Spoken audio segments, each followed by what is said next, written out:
88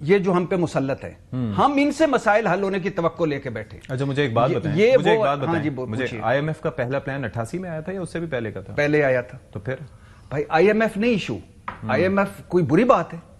I am F بری بات کوئی؟ جو آئی ایم ایف آج کہہ رہا ہے یہ ہمیں کرنا چاہیے تھا. آئی ایم ایف کو تو ہم نے ولن بنا دیا نا کہ آئی ایم ایف جیسی بری بات ہے. آئی ایم ایف تو قرضے لیتے ہیں ملک، آگے بڑھتے ہیں ملک، لیکن ایشو یہ ہے کہ یہ ظالم لوگ جو ہیں انہوں نے ہمیں برباد کر کے رکھ دیا. ٹھیک ہے. اور ہمیں کہتے ہیں ڈونگرے بساؤ. آج پھر ایک مرتبہ کہہ رہے ہیں کہ معیشت ٹیک اپ. کتھو کھیت مٹی ٹیک، کوئی انڈسٹری لگی ہے جب تک، اچھا لمبی بات ہو جائے گی، 5 چیز. جب تک اب آبادی بام کو نہیں روکیں گے، جب تک اب معاشی اصلاحات نہیں کریں گے، جب تک اب نئے صوبے نہیں بنائیں گے، جب تک آپ خسارہ زدہ اداروں سے جان نہیں چھڑوائیں گے، جب تک آپ اپنے خرچے کم کر کے آمدن نہیں بڑھائیں گے، جب تک آپ کی خارجہ پالیسی تنا، جب تک آئی ایم ایف اور قرضے سے جان نہیں چھڑائے، کچھ نہیں ہوگا. ٹھیک ہے آئی گاٹ یور پوائنٹ. ایک تو چیز یہ ہے نا کہ یہ جو وہ صوبے بنانے سے کہیں زیادہ بہتر یہ ہے کہ جو آلریڈی یہ جو اختیارات ہیں ان کو نچلی سطح پر لوکل کروا لیں. دیکھ لیں رؤف صاحب مجھے یہ بتائیں، 1 سال گزر گیا، انہوں نے تو بہت سمت کی جانب اشارہ کیا اور 88 تک لے گیا، لیکن اگر اس 1 سال کی بات کی جائے اس کے اندر چیلنجز ظاہر بہت ہیں، آپ کے سامنے تھے. میں اگر کچھ سٹیٹس بیان کروں کہ آپ کے جو زر مبادلہ کے ذخائر تھے وہ 1 سال کی نسبت ڈبل ہو گئے، مہنگائی میں اضافے کی شرح جو ہے 1.52% پہ آ گئی، اس کے اور بھی کئی فیکٹرز ہیں. تو اب تک کی جو پیش رفت اس 1 سال کی رہی، ماضی کو بھلا کے اگر ابھی کو دیکھیں تو ٹھیک رہی؟ ماضی کا نا بڑا گہرا تعلق ہے اس 1 سال سے.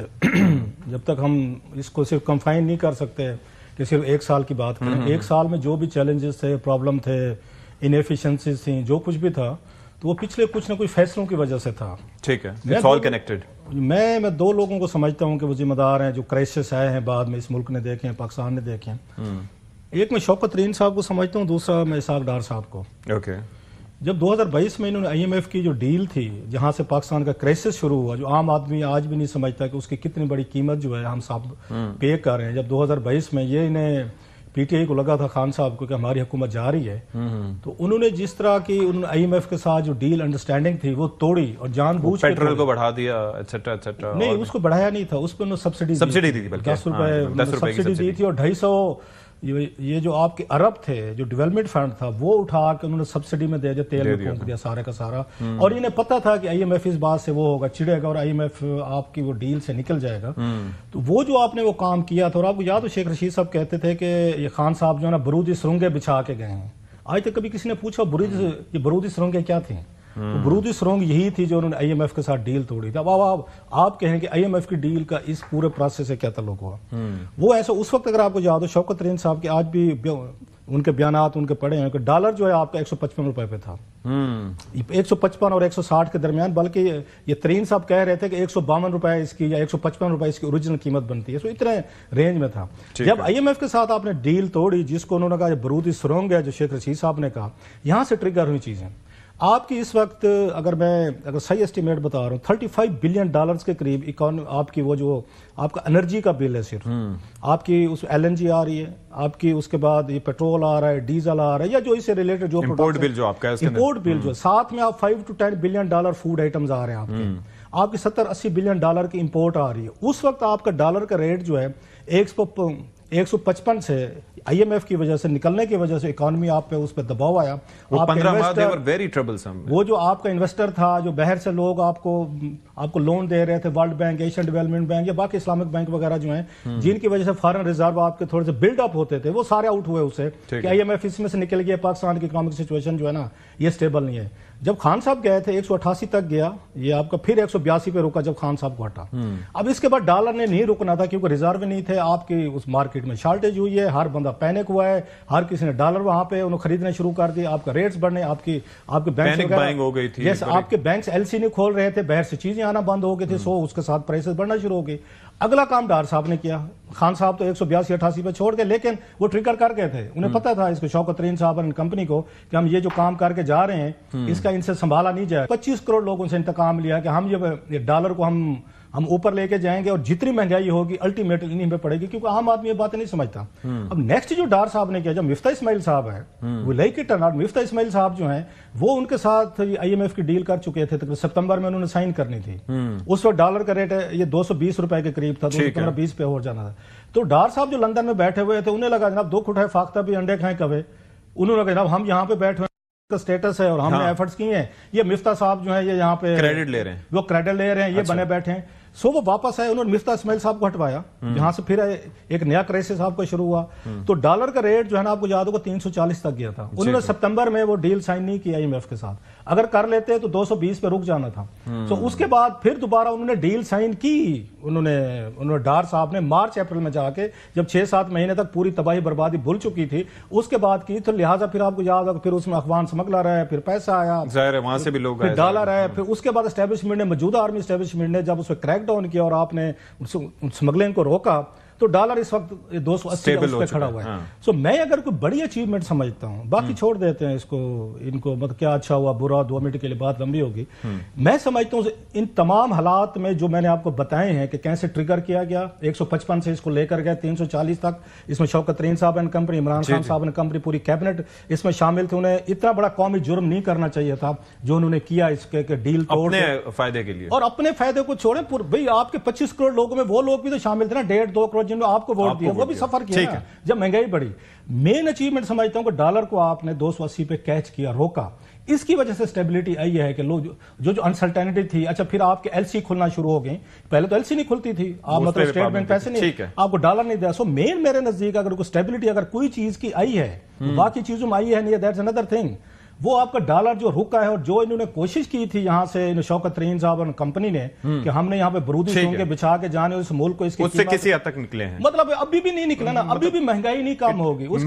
اس کے اور بھی ریزنز ہیں, کیونکہ جب یہ سب کچھ ہوا تھا, وہ لوگوں کو جو پیریڈ یاد پڑتا ہے, اس وقت تو ڈالر کا ریٹ آپ کے 155 تھا. اب جو بھی پیٹرول آ رہا ہے, ڈیزل آ رہا ہے, یا ایک آپ کی فوڈ آئٹمز آ رہے ہیں, وہ تو 280 پہ آ رہے ہیں. آپ نے کنورٹ کرنا. سو مہنگائی کبھی بھی واپس نہیں جائے گی آپ کے 2022. اسی لیے جو ڈسکشن ہوتے ہیں وہ اس کی بڑھنے کی شرح پہ ہوتے ہیں, یہ نہیں کہتے انفلیشن اور افراط زر کا یہی ہوگی. کیونکہ آپ کو لوگوں کو وہ یاد آتا ہے, عمران خان صاحب والا 140 روپے لیٹر یاد آتا ہے, ساتھ یہ نہیں دیکھتے کہ 250 بلین روپیز اٹھا کے پی ایس ڈی پی کے جو کٹھے کیے ہوئے تھے وہ ادھر ڈال دیے تھے, بالکل سبسڈی آپ وہ واپس نہیں آ سکتے. 280 کے ریٹ پہ آپ کو چیزیں پڑیں گی. غریدہ آپ ذرا یہ روشنی ڈالیے گا, کچھ چیزوں کو پن پوائنٹ کیا کلاسرا صاحب نے, کچھ کی بات کی بھٹی صاحب نے, لیکن آپ کی اسیسمنٹ اپنی کیا ہے؟ یہ جو 1 سال گزرا اس میں کیا کچھ ہوا, اور جو ڈائریکشن بڑی ضروری ہوتی ہے کسی بھی چیز کی بہتری کے لیے. اگر سمت بہتر ہو تو اس کی جانب آپ سلو بھی جا سکتے ہیں, پیس کیسے بھی رکھ سکتے ہیں, لیکن آپ کی ایک ہونی چاہیے, ڈائریکشن صحیح ہونی چاہیے.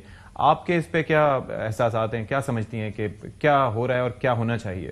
کلاسر صاحب نے بڑی زبردست باتیں کی ہیں. انہوں نے دریا کو کوزے میں بند کر دیا. پچھلے 5-10 سال کا خاص طور پہ جو اکنامک فیاسکو پاکستان میں رہا ہے, اور ارشاد بھٹی صاحب کی تو بڑا ماہرانہ ان کی لفاظی ہوتی ہے. انہوں نے سارے کا سارا ملبہ 2 حکومتوں پہ ڈال دیا, یقیناً ذمہ دار ہے, لیکن تیسری حکومت کو 2018 آنورڈ کو اس میں سے بھول گئے. بالکل انہوں نے مکھن میں سے بال کی طرح ان کو نکال کے سائڈ کر دیا. لیکن میرے لیے دیکھیں, پاکستان میں اکنامک پراسپیرٹی, اکنامک ڈیولپمنٹ تب ہو سکتی ہے جب آپ کے یہاں پہ سیکورٹی کی سچویشن اچھی ہوگی. مجھے سمجھ نہیں آ رہی کہ ہم میڈیا پہ, ہم اینکر پرسنس, ہم پرائم ٹائم کے پروگرامس میں خاص طور پہ 8 بجے اور 10 بجے میں خاص طور پہ جو پاکستان میں دہشت گردی کا افریق ہے, ہم اس پہ ڈبیٹ کیوں نہیں کر رہے, ہم اس پہ درست طریقے سے اور ایک ہیمرنگ طریقے سے ہم بات کیوں نہیں کر رہے. جب دیکھیں جو آج رپورٹ آئی ہے institute for economic and peace, economic and peace, اچھا وہ رپورٹ کیا, وہ یہ نہیں بتا رہی کہ پاکستان میں اکانومی بہت اچھی ہوگی یا پاکستان میں بڑا بڑا ماحول ہو گیا. وہ یہ بتا رہے ہیں پاکستان میں پچھلا 1 سال جو ہے آپ گلوبل ٹیررزم انڈیکس پہ نمبر 2 پہ آ گئے. جی تو آپ ملک کی جب یہ صورتحال ہے تو آپ یہاں پہ اکنامک پراسپیرٹی کی, اکنامک ڈیولپمنٹ کی کیا بات کریں گے, آپ یہاں پہ انویسٹمنٹ کی کیا بات کریں گے جب انویسٹر کو اس کے کیپٹل کی سیکورٹی. اچھا غریدہ, ہم آپ کو دوبارہ کنیکٹ کرنے کی کوشش کریں گے تاکہ آپ کی آواز ہم صحیح طریقے سے سمجھ پائیں. We'll try to connect you again. Bhatti صاحب آپ ذرا یہ فرمائیے گا کہ ظاہر ہے کہ چیلنجز کافی ہیں, اگر ہم کرٹیسزم کی جانب بھی جاتے رہیں گے تو پھر چیزیں اس سے سارٹ نہیں ہوتی. کیا وے آؤٹ آپ کی نظر میں کیا ہے؟ اگر دیکھیں معیشت کے اسٹیبل ہونے کے لیے آپ کا ظاہر ہے کہ سیکیورٹی لحاظ سے آپ کا اسٹیبل ہونا ضروری ہے. اب یہ خطرہ دوبارہ سے ہم نے پنپتے ہوئے دیکھا ہے. آپ کی نظر میں آگے کا وے آؤٹ کیا ہے؟ کیا کس طریقے سے ہم اس بحرانی کیفیت سے نکل سکتے ہیں؟ آپ کے ذہن میں کچھ تو آئیڈیاز ہوں گے نا جو آپ شیئر کریں. بھائی جان پہلی بات تو یہ ہے کہ پہلے میں نے کہا کہ آپ نے کہا ہے کہ یہ جمہوریت، ہم جمہوری ہیں، جمہوری ملک ہیں، پارلیمانی سسٹم ہے، ہم عدلیہ کی عزت کرتے ہیں، ہم آزادی اظہار رائے پہ یقین رکھتے ہیں، ہم بنیادی انسانی حقوق پہ یقین رکھتے ہیں. اب بات یہ ہے کہ جب میں نے پہلے کہا کہ ابھی یہ غریدہ نے بات کی بڑی اچھی کہ یہ جو آج دہشت گردی والا ہے، ہم کیوں نہیں اس کو ڈسکس کرتے، اور وہ جو آیا ہے عالمی دہشت گردی انڈیکس، اس میں جو دلچسپ اور بڑا الارمنگ ہے کہ افغانستان میں 3 درجے دہشت گردی کم ہوئی ہے، اور ہمارے یہاں ہم 2nd نمبر پہ آ گئے ہیں، اور جو وہ فتنے والے ہیں یہ ٹی ٹی پی والے، یہ 52% ہیں اس کے دہشت گردی کے پاکستان میں. تو دہشت گردی بھی ہے. جب تک آپ دہشت گردی نہیں روکتے، جب تک آپ سیاسی عدم استحکام نہیں ختم کرتے، جب تک آپ نفرت اور تقسیم ختم نہیں کرتے، جب تک آپ کے پاس کوئی یہ اس حکومت کا سب سے بڑا کریڈٹ کیا ہے؟ IMF نے قرضہ دے دیا، دوست ملکوں نے 1 سال آگے کر دیا، اس سے ہمیں قرضہ مل گیا، اس کو ہم نے قرضہ دے دیا. That's and. کوئی آپ کے پاس روڈ میپ ہے، کوئی پالیسی ہے؟ آپ کہہ رہے ہیں افغانستان کے پاس وہ روڈ میپ ہے جس کی وجہ سے بہتری آ گئی ہے، وہاں پہ چیزیں بہتر ہو رہی ہیں. افغانستان میں کون سی چیزیں بہتر ہوں گی؟ آپ نے کہا نا کہ وہاں پر آپ کیا تھے، کدھر تھے جب میں بات کر رہا تھا؟ میں یہیں پہ تھا، آپ کو سن رہا تھا. میں تو دہشت گردی کی میں دہشت گردی کے حوالے سے بات کر رہا ہوں نا، کہ آپ کہہ رہے ہیں کہ وہاں پر دہشت گردی کے حوالے سے سچویشن بہتر ہوئی ہے. اس لیے ہوئی ہے کہ وہ کروا رہے ہیں نا، بذریعہ انڈیا، بذریعہ سارا وہ کروا رہے ہیں. وہاں سارے بیٹھے ہوئے، وہ خود اپنے گھر میں تھوڑی کریں گے. ٹھیک ہے. اس وجہ سے تھوڑی ہوئے کہ وہاں شہباز شریف صاحب وزیر اعظم. یعنی میں بات معیشت کی کر رہا ہوں، آپ دہشت گردی کی طرف لے کے چلے گئے. یہ تو ایک آسپیکٹ ہے نا. ہاں ایک آسپیکٹ ہے نا. میں نے بتایا کہ وہ رپورٹ کا دیا نا. میں نے کہا ہے کہ جب تک آپ آبادی بمب نہیں روکیں گے، کوئی بندہ آج تک آبادی پہ بات کر رہا ہے یار کتنی ہوگی، 25 کروڑ ہوگی، 40 کروڑ ہو جانی آگے 1 دہائی کے بعد. جب تک آپ نئے صوبے نہیں بنائیں گے، ان مینیجیبل ہے یار. پنجاب آپ کا جتنی بھی مریم نواز صاحبہ 60 نہیں 70 صفحے چھاپ لیں، ان مینیجیبل ہے. جب تک آپ دہشت گردی نہیں روکیں گے، معیشت پہ 1 پیج پہ نہیں آئیں گے، خسارہ زدہ سرکاری اداروں سے جان نہیں چھڑوائیں گے، معاشی اصلاحات نہیں کریں گے، آپ ایک پالیسی نہیں بنائیں گے، IMF قرضوں سے جان کیسے چھڑانی یہ کیا کریں گے، خرچے اپنے کم کریں گے، آمدن اپنی بڑھائیں گے. یہ تو وہ یہ ٹرک کی بتی کے پیچھے لگا لیتے، ہر چوتھے دن آ جاتے ہیں کہ معیشت ٹیک آف کر رہی ہے. ان کی معیشت اپنی دیکھیں، ہاں وہ ٹیک آف کر گئی ہے، وہ ناسا سے بھی آگے، چاند سے بھی آگے چلی گئی ہے. ہاؤس آف 2 پارٹیاں نا، شاہی پارٹیاں، ان دونوں پارٹیوں کو دیکھ لیں. تحریک انصاف بھی ایک پارٹی ہے نا، ان میں شاہی خاندان تو ان کی بھی حکومت رہ چکی ہے نا. جی اس طرح کریں کہ وہ 70 سال کا نا ان میں ڈال دیں. میری ایک بات بتائیں، بڑا ایزی ہوتا ہے. میں جواب لوں گا، obviously غریدہ ہمارے ساتھ جوائن کر چکے ہیں، لیکن مجھے ایک بات بتائیں. ایک جماعت آتی ہے حکومت میں، ٹھیک ہے، وہ 22 سال یا 23 سال کی تیاری کے بعد، اس کے بعد الیکشنز ہوتے ہیں، وہ کہتے ہیں کہ جی ہمارے پاس یہ ایک شخص ہے جس کا نام اسد عمر ہے، اس کے پاس ہر چیز کا سولوشن موجود ہے. ٹھیک ہے، وہ سولوشن موجود ہے. اس کے بعد کتنی تبدیلیاں آ جاتی ہیں ان کی، اسی وزارت خزانہ میں کتنے لوگوں کی تبدیلیاں آ جاتی ہیں. وہ شخص کہتا ہے کہ جی ہم نے کشکول نہیں اٹھانا، ہم نے کشکول توڑ دینا ہے، ہم نے IMF کے پاس نہیں جانا، ہم نے خودکشی کر لینی ہے. اس کے بعد کیا ہوتا ہے؟ اس کے ساتھ ساتھ کیا کہا جاتا ہے کہ جی ہم جو الیکٹڈ ممبرز ہیں ان کو ووٹ کو عزت دیں گے. اب آپ مجھے مطلب میں صرف آپ کو ایک سال ڈسکس کر رہے ہیں کہ 3 پارٹیاں ڈسکس کر رہے ہیں. میں آپ سے صرف یہ بات کر رہا ہوں کہ آپ 1 سال ڈسکس کر رہے ہیں. آپ نے پہلا سوال کیا کیا؟ میں صرف آپ نے پہلا سوال کیا تھا کہ اس حکومت کا جو پیپلز پارٹی مسلم لیگ ہے جو 5ویں مرتبہ حکومت کر رہے ہیں، 3 مرتبہ علیحدہ، 5ویں 2 مرتبہ مشترکہ طور پر، اس حکومت کا بتائیں 1 سال کیسا گزرا. اگر آپ یہ سوال کر لیں کہ جو تحریک انصاف، پیپلز پارٹی اور مسلم لیگ کی کارکردگی کیسی ہے تو اس پہ آپ کی ساری باتیں ٹھیک ہیں. میں ذرا غریدہ سے جواب لے لوں، ان کی بات بیچ میں رہ گئی تھی، پھر اس پہ ڈسکشن ہم آگے بڑھائیں گے. جی غریدہ آپ بات کر رہی تھی، بیچ میں ہم رک گئے تھے. تو میں گزارش آپ سے یہ کر رہی تھی کہ جب تک آپ کے ملک میں سیکیورٹی کی سچویشن بہتر نہیں ہوگی اس وقت تک آپ اکنامک پراسپیرٹی کا خواب ہی دیکھ سکتے ہیں. Because they are all connected. Yes, true. Having said that, Pakistan میں معاشی صورتحال ٹھیک ہوئی ہے. ہم صرف لفاظی سے کام نہ لیں، لیٹس بی آبجیکٹو. لفاظی کرنی ہے تو اس کے لیے میرا خیال ہے کہ ادیب ماشاءاللہ پاکستان میں بہت ہیں، اس کے لیے شاعر بھی بہت ہیں. Let's be objective. ہم یہاں پہ تجزیہ دینے کے لیے بیٹھے ہیں، سو ہم قوم کو گمراہ نہ کریں. جو میکرو اکنامک فگرز ہیں، 2 آسپیکٹس ہیں. جو آپ کا انٹرسٹ ریٹ ڈاؤن ہوا ہے، چیزیں آپ کی بہتر ہوئی ہیں. اسٹاک مارکیٹ آپ کی دنیا میں دوسری سب سے بہترین اسٹاک مارکیٹ ہے اس وقت انویسٹمنٹ کے لیے. This is not a small feat. آپ کا ایکسپورٹس جو ہے وہ بڑھے ہیں. ٹیکسٹائل سیکٹر میں ڈیفینیٹلی ڈکلائن آیا ہے، لیکن اوور آل ایکسپورٹس کا آپ کا فگر بہتر ہو رہا ہے. تو جو میکرو اکنامک فگرز ہیں آپ کے، اعتماد بڑھ رہا ہے.